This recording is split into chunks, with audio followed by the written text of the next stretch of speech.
Hey, it's Jason at Hangtown Affordable Auto Repair with a daily video. 2012 Subaru Forester. Got a call from a new client that they were freaking out because their car died on them a couple times. Got a new battery. That didn't help.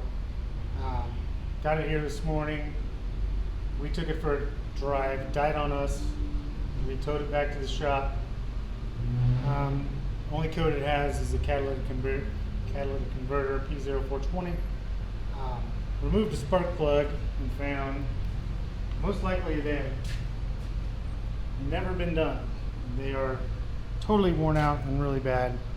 That's an old worn out spark plug.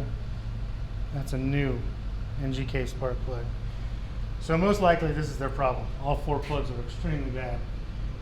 So once it gets hot, it just dies and doesn't start. Once it cools off, it works fine. Did a fuel pressure test, that was good. So I'm gonna put these plugs in and see what happens. But there's a reason they call for plugs at around 100,000 miles. This has 180. So just do your maintenance. 530-503-9290.